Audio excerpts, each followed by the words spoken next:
রাজধানীর বিশ্ব সাহিত্য কেন্দ্রে অনুষ্ঠিত হলো ব্যতিক্রমধর্মী সাংস্কৃতিক আয়োজন শোনো আহ্বান। গান, কবিতা ও নান্দনিক পরিবেশনার মধ্য দিয়ে নারী মর্যাদা, ন্যায়, অধিকার ও সম্মানের বার্তা তুলে ধরা হয় এই আয়োজনে।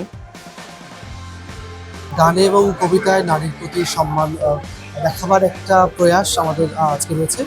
আজকের প্রোগ্রাম যেটি আপনারা দেখেছেন শোনো আহ্বান, আমরা এটির মাধ্যমে মানুষকে জানাতে চাই নারীর প্রতি আমরা যে কোনো ধরনের সহিংসতায়, যে কোনো ধরনের অন্যায় অবিচারে আমরা দৃঢ় করতে হয় যে আমরা একেবারে এগুলো সহ্য করবো না, এগুলোর বিরুদ্ধে গিয়ে আমরা যে কোনো ধরনের প্রতিবাদ জানাতে পারি এবং নারীর প্রতি সম্মানে আমাদের আজকের এই অনুষ্ঠান আপনারা দেখেছেন। নারীর প্রতি আমরা সবসময় বিনয়ী থাকবো, শ্রদ্ধাশীল থাকবো এবং নারীর মনকে, নারীকে আমরা সম্মান জানাবো, সেটাই আমরা জানতে চাই সবাই।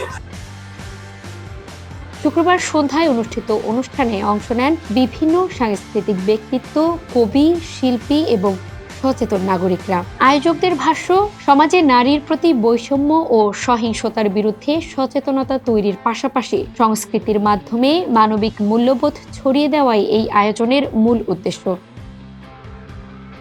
জল তরঙ্গের আয়োজন সবসময় খুব অসাধারণ হয়, কিন্তু আমি সবচেয়ে বেশি উপভোগ করি, যেটা আমি অনুষ্ঠানেও মঞ্চে বসে প্রথম যে কথাটা বলেছি, যে এই বিরুদ্ধ সময়ে এরকম একটি আয়োজন, সাংস্কৃতিক চর্চা, এটি আমার কাছে খুবই গুরুত্বপূর্ণ।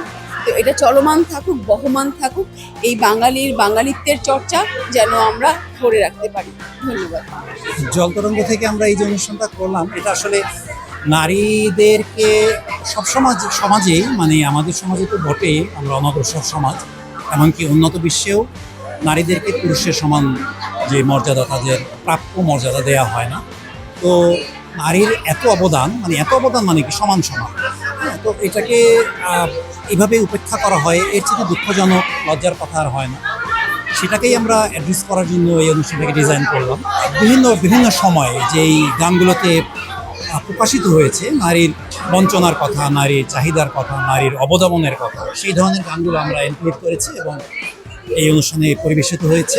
এই রবীন্দ্র জয়ন্তী, সব জায়গায় অনেক অনুষ্ঠান আছে, তারপরেও এই অনুষ্ঠানটাতে যারা এসছে আমরা তাদেরকে অনেক ধন্যবাদ জানাই। আমরা ভবিষ্যতে এরকম আরও অনেক অনুষ্ঠান করতে চাই এবং মানুষকে সচেতন করতে চাই।